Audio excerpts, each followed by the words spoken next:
Welcome to the My Rules Are Better podcast. I'm Tom Barbalet. This is the second time I'm recording this podcast, which means hopefully this will be a better podcast than the one that I recorded before. When I recorded it the first time, I didn't mention the fact that my wife is threatening to take away my microphone if I make a series of jokes about YouTubers on YouTube doing YouTube-related stuff, which I won't do in this particular recording. In fact, I've been banned from doing most of the jokes that I was originally going to plan for this recording.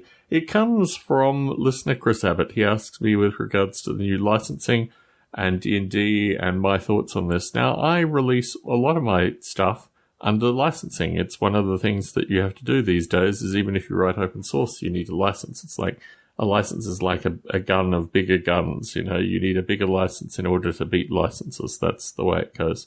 Never made much sense to me, but I do maintain a license with regards to my open source work.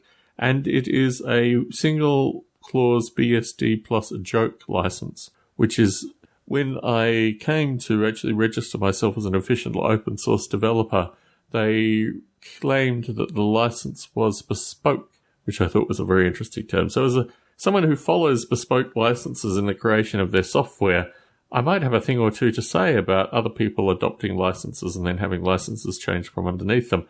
Having licenses changed from underneath you is a real problem. When I started doing open source, I used a variety of different sites. SourceForge was the last major one before I moved to GitHub and then GitLab. Now, GitHub was purchased by Microsoft, and my feeling at that purchase juncture was this would be an opportunity for Microsoft to pull licenses out from under people and change the licensing requirements on GitHub. I haven't really followed what went on with GitHub. It still seems to be the most popular open source site of its nature. But I went to GitLab because that's where Bob Bottram went and that's where I went. And now I'm actually a registered open source developer on GitLab. GitLab? GitHub. GitLab. GitLab. You see? This is how difficult it is. I have to swear with myself, which Git I'm a member of. Anyway, so licensing for me, anyone who licensed their stuff under the original open source license for the Open Gaming license, what did you think would happen? I mean, I tend to be the curmudgeon in this circumstance, but I always find myself in this situation, and I always look at these kind of licenses. These things are going to change from under you. What do you do accordingly? I've recently started putting some aspect of my work under Creative Commons as well, but again, a very vanilla Creative Commons just to identify the fact that I've added value to the maps.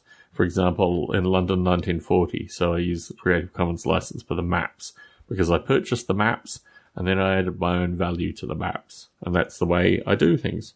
Now, the original open source license, the original Open Gaming license, need to get this right, was a very curious thing. And obviously it did Wizards of the Coast a lot of good up until that point in time. But Wizards of the Coast is a commercial company and they have the right at any time to change the licenses from under those people that choose to license their stuff. Why would you choose to adopt this license and have the potential for this company to change its mind?